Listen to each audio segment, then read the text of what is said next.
Техническая калибровка экрана. Так. Ну что же, вот так, я думаю, меня видно. Здравствуйте, дорогие друзья, меня зовут Никонов Денис, я художник Национального музея Удмуртской республики имени Кузибая-Герда, музей «Арсенал». Мы сегодня находимся с вами на экспозиции «Природа Удмуртии». И темой нашего сегодняшнего урока будет домовый воробей, потому что он орнитологами России объявлен птицей года. И сегодня-то мы его с вами порисуем. Работать я буду в цифре, буду работать на iPad в программе Procreate. Я думаю, что у тех, у кого есть эта программа и эта техника, для вас будет не безинтересно, а очень даже познавательно посмотреть, как работается в простых приемах, как рисуется воробей от простых форм. Что из этого получается? Приступаем сейчас, и вы увидите с первых шагов. Итак, включаем экран.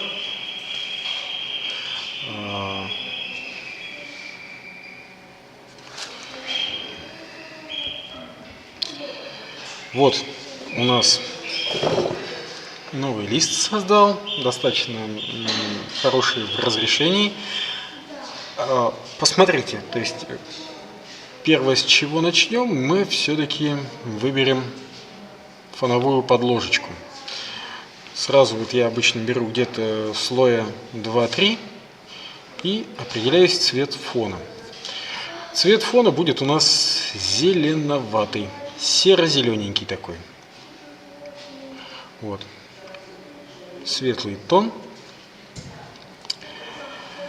Карандаш я обычно беру 6B. Мне очень нравится он. Вот наброски 6B. Замечательно нравится эта техника. То есть я вот по большому счету пользуюсь двумя инструментами в быстрых зарисовках в каких-то. Это карандаш 6B и аэрограф мягкая кисть. Так, сейчас проверим, чтобы у нас, да, видео пишется.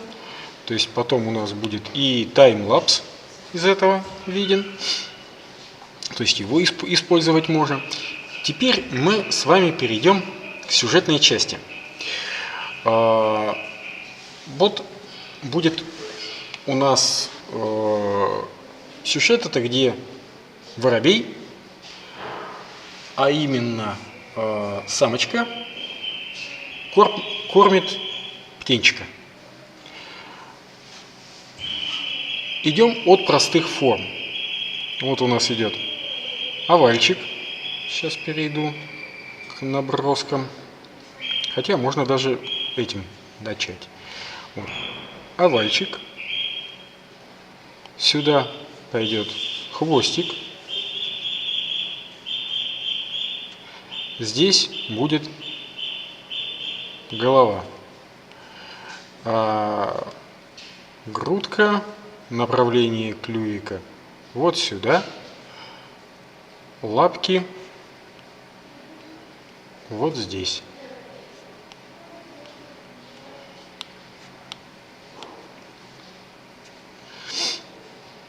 Так, есть замечательная возможность увеличивать, приближать. Сейчас хвост пойдет вот в эту сторону вниз. Здесь будут намечены крылышки, спинка, голова. Вот данная сейчас у нас возможность работать мягкой кистью, она мягкая кисть. Аэрограф — это то, что края не такие резкие. Вот здесь будет глазик. И, соответственно, уточнение рисунка потом уже будет проходить с более четкими деталями, и не надо будет сильно затирать предыдущий слой. Вот воробушек, и здесь будет у нас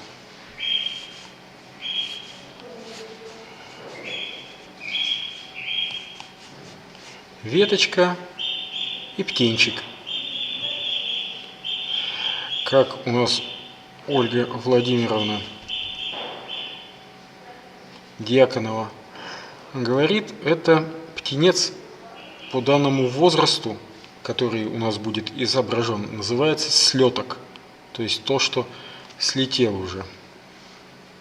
Здесь он именно вот такой. То есть она его кормит, в клюв ему червячков кладет.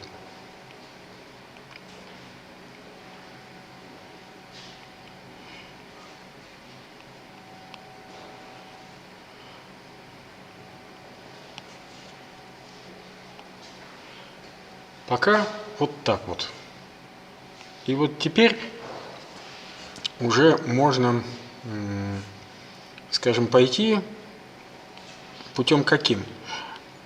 Мы можем уйти в следующий слой для того, чтобы уже делать чистовую прорисовку. И если будет нужно, потом вот этот вот слой первоначального рисунка выключить, если он нам будет мешать и не будет совпадать по образной нагрузке, то есть будет где-то эти линии лишними. Но пока рисунок идет таковой, что нету вот этой надобности его выключать. Беру другой инструмент, наброски, карандаш 6B и иду в слой другой. Вот это у нас сейчас получилось так, что я в верхнем слое работаю. Можно его взять и сделать ниже. Вот я его сейчас перенес вниз. Беру другой слой и сейчас прозрачность ставлю поменьше, то есть не на 100%. Кисть достаточно, то есть сам карандаш, размер, он тоже не самый маленький, не в тонкую линию, потому что у карандаша есть такая возможность замечательная, нанося штрихи, работать и ребром карандаша. Вот как вот вы сейчас видите, у меня происходит. То есть я могу и так порисовать, будет. Сейчас видно, вот видите.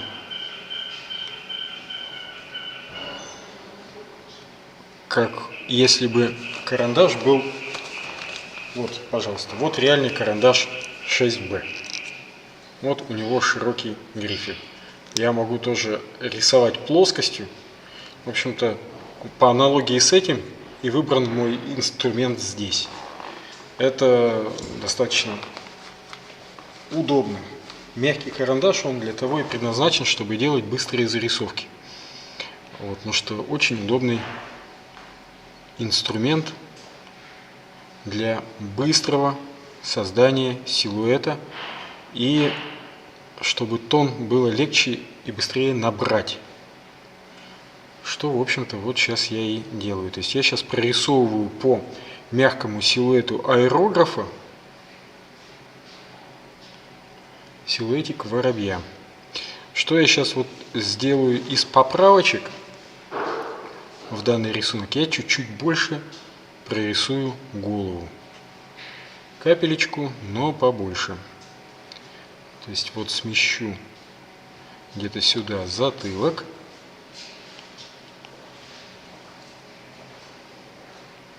И, соответственно, лоб, клюв, он пойдет вот отсюда. Ластик.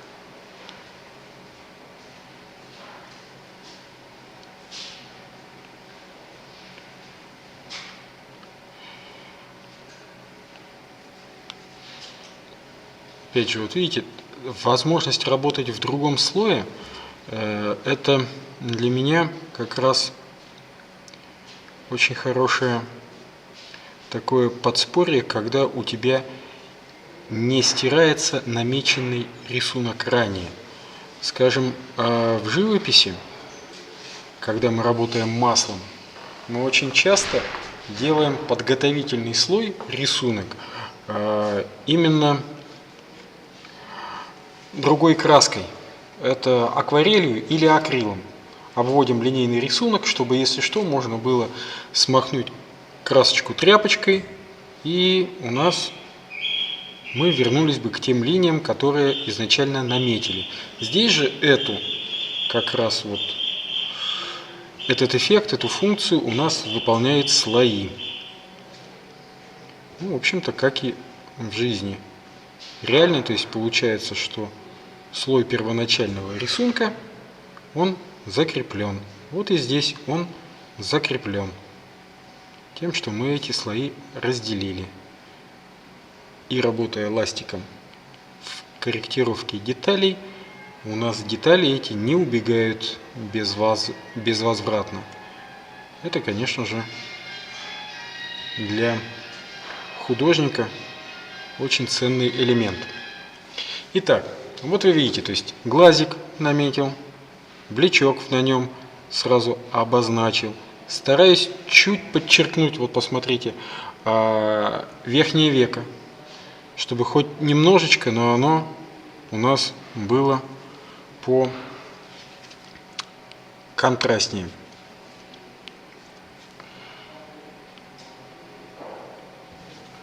Вот. Где потом нужно будет блички вывести. Но сейчас пока у нас идет работа с цвета, то есть с коррекцией деталей. Дальше. Сложенное крыло. Сложенное крыло и вот большие маховые перья, они у нас вот здесь. А это уже перья, которые создают плотность крыла. Они не такие длинные, но форму-то они составляют. Где-то вот здесь вот у нас пальчик находится, как вот. Есть пальчик, вот этот вот.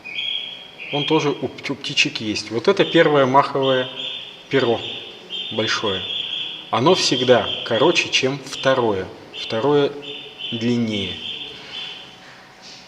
Есть такие вот очень важные моментики в прорисовке деталей. Это я анатомии птицы еще узнал, работая в школе оружейного мастерства. Когда готовил материал для учеников, то мы вот эти вот моменты проходили. Людмила Геннадьевна Ломаева, она как раз эти моменты для анатомии животных разрабатывала свой предмет очень хорошо. И, естественно, мы его давали ученикам. Граверы, они вообще с анатомией птиц очень хорошо знакомы. Те, кто занимается этим давно и профессионально. Но у нас, к сожалению, сейчас есть некоторый упадок в традициях в плане того, что школа оружейного мастерства в Ижевске переживает не самое лучшее время. Будем надеяться, что все наладится. Итак, вот прорисовываю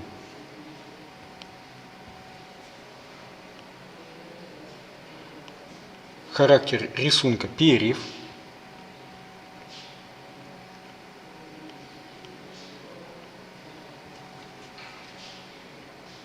Что у нас хорошо на экспозиции природы Удмуртии? Мы проводим занятия. Каждый четверг мы рисуем с 18:30 до 20:30 на экспозиции.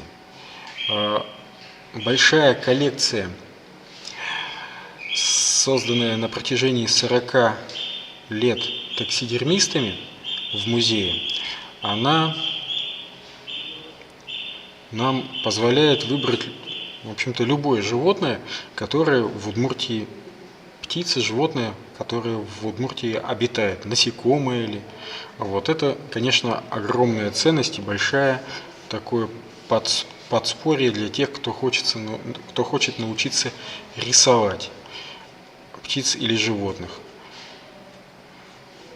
У нас уже данная студия существует 5-й год. 5-й год мы рисуем, делаем выставки. И у нас, как вот в цифре есть некоторые ученики, которые работают, есть акварель, гуашь, карандаш, графические материалы. И сейчас еще и акрилом, и маслом тоже мы пишем. Вот. Это, конечно, для нас такой предмет гордости. На музейных экспозициях, то есть мы делаем периодически отчетные выставки, у нас проходят, свои проекты реализуем, скажем, делали зарисовки птиц и животных, и потом при сотрудничестве с Павлово-Посадской керамической мануфактурой мы печатали их на посуде. Тоже было очень так интересно. Эффект получился, тем более, что ученики делали эти проекты в течение года. Получились они профессионально, то есть это не какая-то быстрая скороделка, то есть все было очень основательно. С большим количеством эскизов, с отбором художественным, потом с переведением проекта на планшет. На планшете это было в графике акварельной и гуашной. И получалось уже на выходе очень даже красивая работа. Я думаю, что в одном из наших стримов мы обязательно покажем вам примеры того, как это получается на посуде и как выглядит проект. Поэтому следите за нашими уроками. Будем очень рады общению с вами. И, естественно, будем делиться теми радостями, которые у нас происходят в музее, нашими достижениями. Огромное спасибо нашим посетителям, ученикам, которые из года в год уже практически учатся как в вузе или в училище в нашем музее. Для нас это предмет радости и гордости. Вот. Сейчас я прорисовываю воробья, птенца. Вот он открыл клювик, и мама его кормит червячками, личинками. Домовый воробей – это как раз та птица, на которую обратили внимание орнитологи, что она в силу разных причин уменьшается в своем количестве. Причины разные названы. Причины названы такие, что объясняют снижение численности домового воробья падением численности насекомых. Также не стоит исключать губительное влияние пестицидов и других химикатов на многих плотоядных, особенно птиц. Вот это влияние есть. Также одна из причин падения численности домовых воробьев объясняется еще и недостатком мест для устройства гнезд, потому что в бетонных домах, то есть это не так легко воробью найти свое место для гнезда. В домах деревянных же с этим гораздо легче.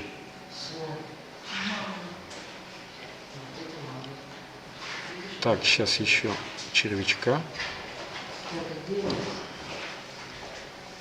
Чтобы высидеть кладку и выкормить птенцов, пара воробьев нуждается в надежном закрытом убежище. В домах старой застройки таких убежищ всегда было вдоволь. Воробьи устраивали гнезда под крышей, за наличниками окон, в щелях между бетонными панелями. Современные городские здания лишены таких удобств, поэтому поиски подходящих для гнездования укрытий становятся очень непростым делом. Вот это как раз взгляд ученых на проблему домовых воробьев. тот подготовительный рисунок, который я сейчас делаю, линейный, заметьте, что я, в общем-то, работаю в одном тоне. Я выбрал такой темно-коричневый цвет. Фактура карандаша, она больше, вот посмотрите, она такая, как мягкий пастельный карандаш. То есть 6B, он имеет очень приятную поверхность в соприкосновении с бумагой, с листом, и как вот это передает цифра, в общем-то, очень, я считаю, сделано программистами точно. И в этом смысле эффект получается нужный. Вот сейчас я стараюсь прорисовать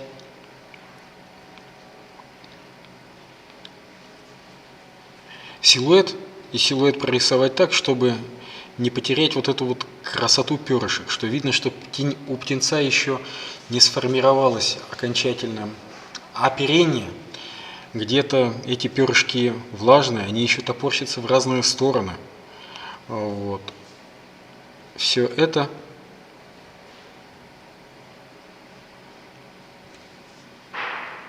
нужно постараться в графике передать, чтобы это был не просто овальчик из перышек, чтобы по силуэту читалась анатомия птенца.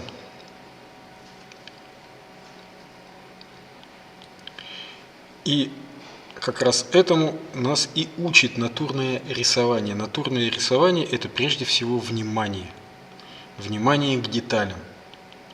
Умение не с готового двухмерного изображения перенести что-то на свой лист, а умение то, что ты видишь живым глазом, объемную картинку, перенести в плоскость листа, в двухмерный лист. Вот. Это, конечно, задачка. И когда глаз такую задачку получает, мозг обрабатывает картинку и находит графическое решение, как это с помощью приемов живописи и графики перенести на плоскость бумаги или холста, это здорово. В общем-то, мы этим опытом делимся с учениками, рассказываем, как можно достигнуть наиболее выразительных эффектов, показываем, естественно, все, то есть это все не голословно, что очень важно. То есть нету такого, что нарисуйте мне настроение, отпустите свои чувства, пусть у вас почувствуйте себя художниками, но при этом не показывая, как это делается на бумаге, не приводя простых академических базовых приемов работы над силуэтом, пропорциями и объемом. Без этого, конечно, каких-то нужных результатов добиться трудно. Благо, что мне очень понравился опыт педагогов, где каждый педагог – это как играющий тренер. То есть он рисует вместе с учениками и выполняет те задания, которые рисуют они. Тогда ученику все понятно. И он сможет опереться на опыт преподавателя и уверенно, где надо, скопировать, то есть увидеть прием вживую, а не на словах. То есть вот это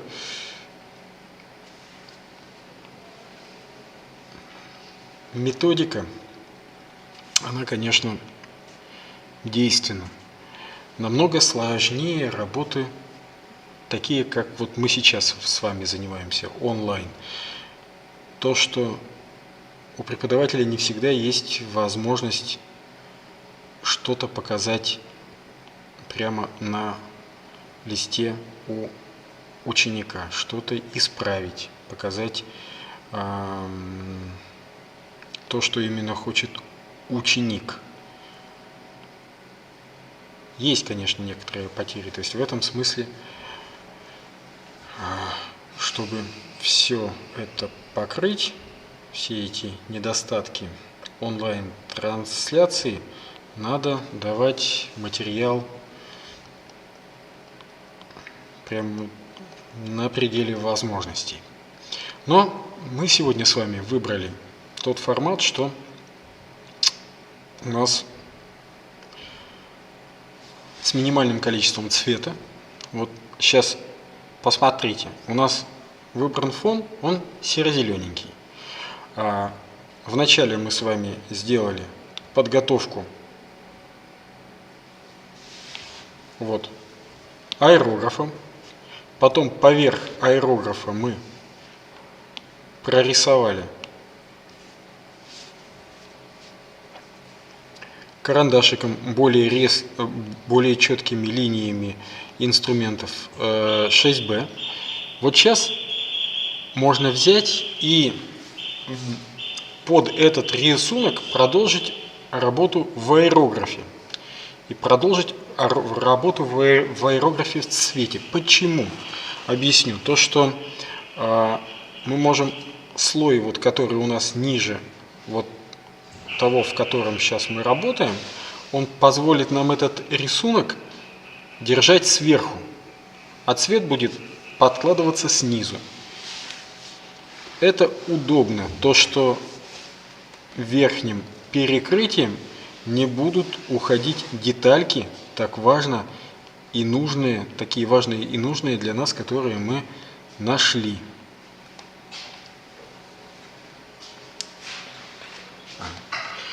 Итак, переходим в цвет. Вот, сейчас перейдем в цвет. Выберем слой нижний. И, к примеру, сейчас пройдемся по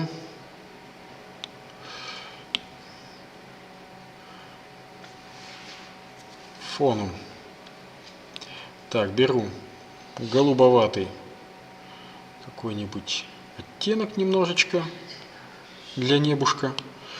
Возьму аэрограф. Размер чуть побольше сделаю кисти. И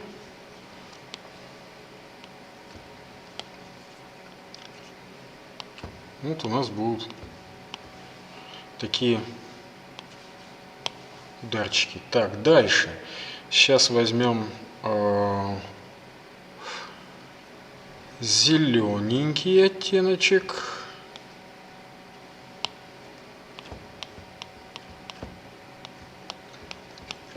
Видите, у нас не исчезает, что очень важно,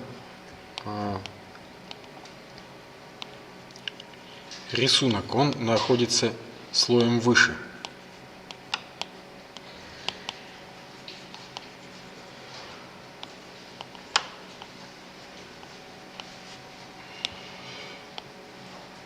Чуть-чуть меняю оттенки.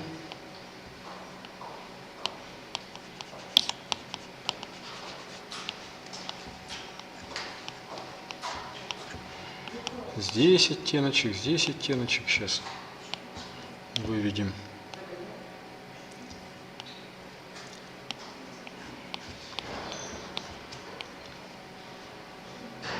Вот. Здесь я специально сейчас показал темные участки для того, чтобы спинка у воробья, у самочки, она засветилась. Так, сейчас светлые покажем кусочки.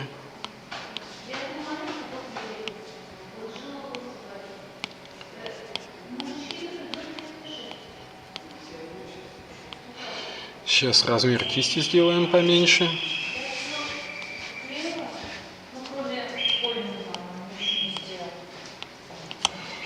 Вначале, как и в пейзаже, мы делаем детали дальнего плана.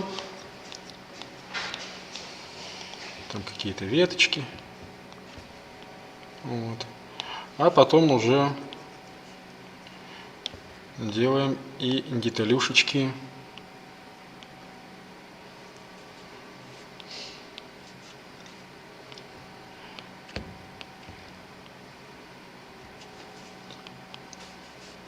тех планчиков, которые у нас находятся ближе всего к зрителю.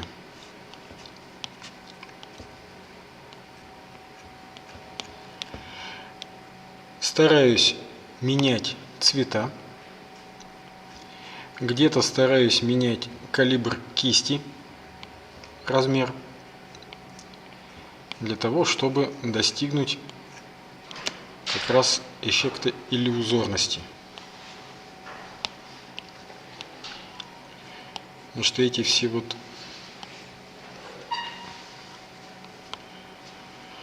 оттенки, они нам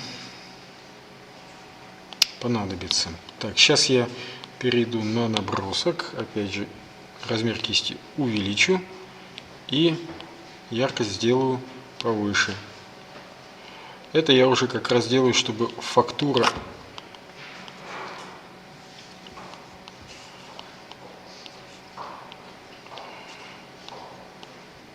растительности была лучше дана. Так, опять перейду на аэрограф. Сейчас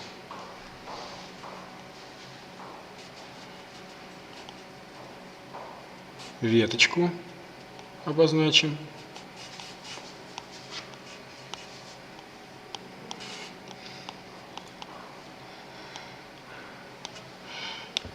Тени.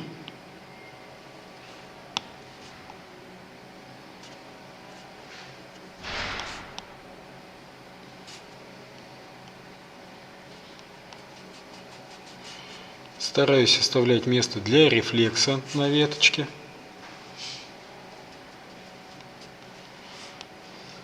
Чтобы это было видно. Вот, рефлекс сделаем тепленький от освещенных частей. Теплый рефлекс, он всегда нам дает такое состояние солнечности. То есть нету глухих теней. Так, а вот теперь уже, после того, как мы подготовочку вот эту сделали фоновую, мы уже и переходим с вами непосредственно к птичкам. Вот, начинаю не с самых темных теней, то есть такими заливками небольшими. Так как серый тон у нас уже есть, я мягкими касаниями аэрографа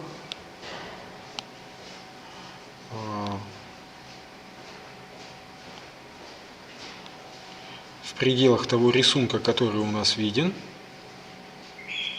прописываю ворошков. Вот понимаете, сколько бы я времени потратил, работая реальным аэрографом, чистя его между цветами, ждал бы высыхания бумаги. Это, конечно, было бы все очень в олдскульной технике, то есть все это старая школа, все это очень хорошо, но времени я экономлю, конечно, не сказать сколько, прямо много. Вот. И в этом смысле, конечно, материалы 21 века, а графический планшет для меня это именно материалы 21 века. Я понимаю, что и в конце 20-го они уже были, но тогда они были, конечно, только для какой-то элиты художников, и купить их могли не все. Ну и, естественно, они были не столь совершенны. Только вот в 21 веке, больше уже, то есть там, начиная, то есть там с 15-16 годов, техника становится доступной более-менее, и люди к ней прибегают гораздо чаще. Так, сейчас теплые оттеночки вношу уже.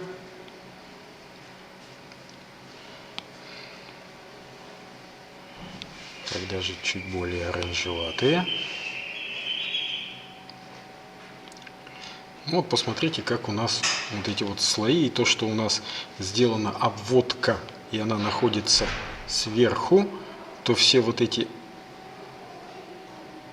прорисованные мелочи, они не теряют своей свежести, а цвет-то вот как раз, он органично вписывается.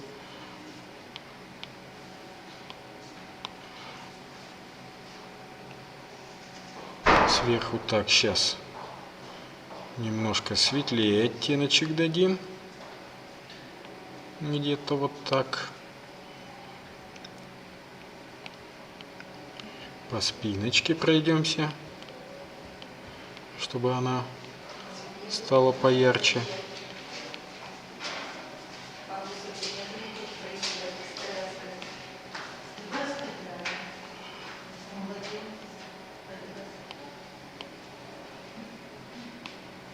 Так, сейчас тут чуть иначе.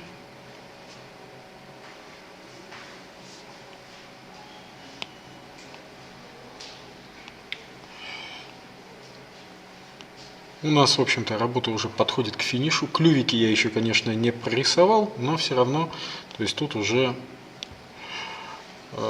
скоро мы в этот момент доведем до логического завершения. Вот тень сделал, зелененьким прошелся.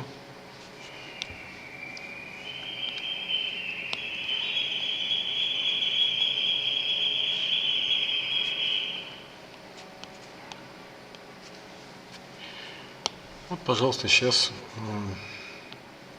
к темным кусочкам внутри клюва у птенца.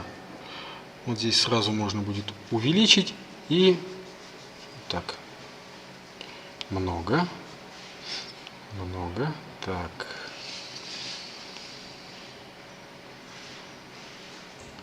Вот прорисовываю тени внутри.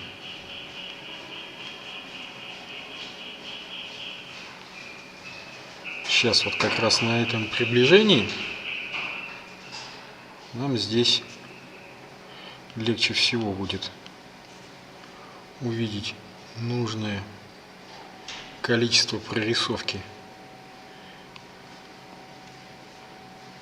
для образного восприятия. Вот по краешку клювика, ну, во-первых, клювик он такой желтенький, как вот говорят, желторотик. Вот он желторотик, потому что он совсем еще молодой. Калибр потоньше кисти и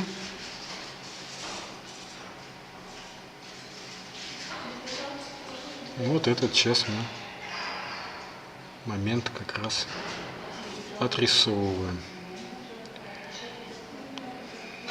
Чуть в розоватую сторону смещу.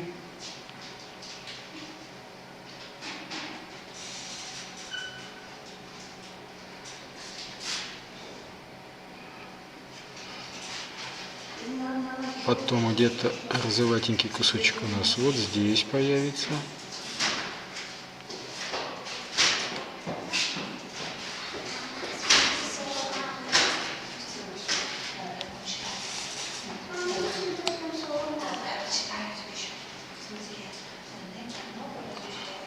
Вот клювик.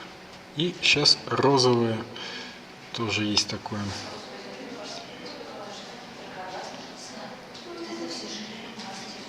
Вокруг желтого клювика есть то, что та часть, которая более темная. Вот она у нас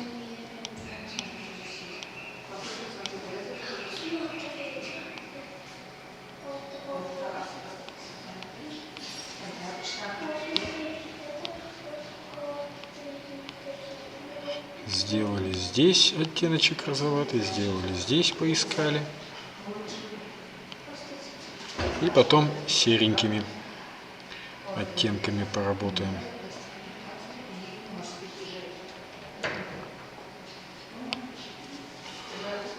Сейчас.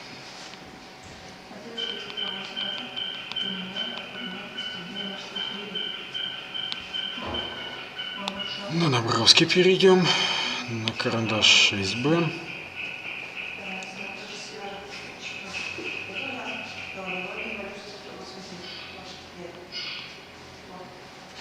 Чтобы глаз у нас как раз вот попадал по цвету так, как надо в нем сделать отражение как раз неба. То есть оно такое синюшненькое будет.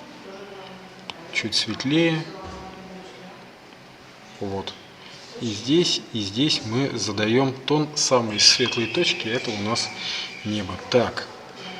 Сейчас у нас перышки светленькие пошли. Это уже ближе к финишной работе. Вот, оттенок вроде бы поймал нужный. Сейчас надо как раз вот эту фактуру перьев здесь прорисовать, чтобы получилось это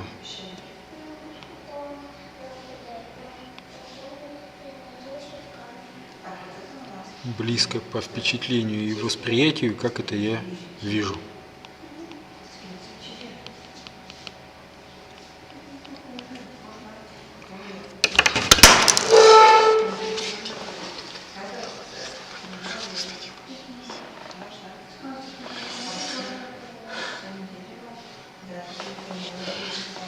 Так, душещипательный момент, упало перо. А стоят они сейчас очень недешево. Надеюсь, что все будет хорошо. Даже профессиональные пальцы художника иногда дают сбои. Берегите технику.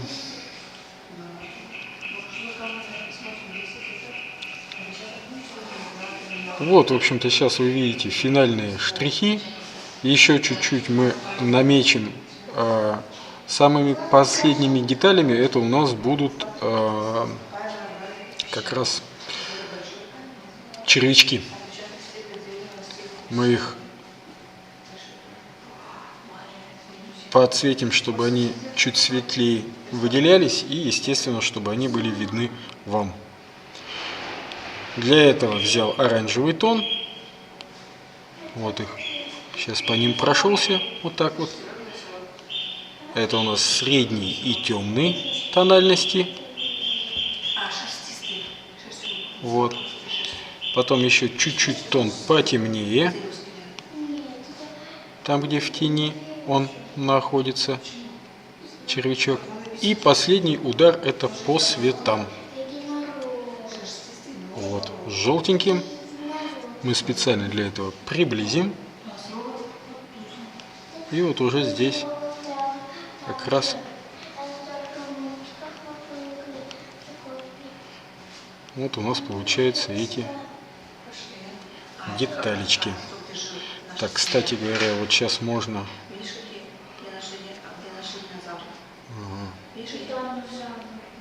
Ну да.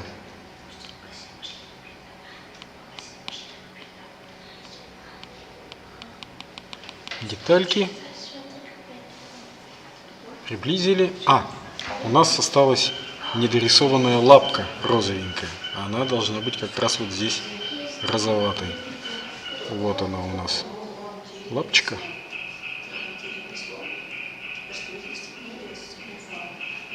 Пальчики. Теневая часть его. Ну, в общем-то, вот сейчас уже у нас и получилось все, что нужно. Большое спасибо вам за внимание к нашему уроку. Мы старались для вас дать интересный материал. Для вас работал оператор Егор Ложкин и художник Денис Никонов. Национальный музей Удмуртской республики имени Кузибая-Герда, музей Арсенал, экспозиция «Природа Удмуртии». Приходите к нам на занятия, приходите к нам на выставки новые, экспозиции. У нас найдутся для вас экспозиции на любой вкус и на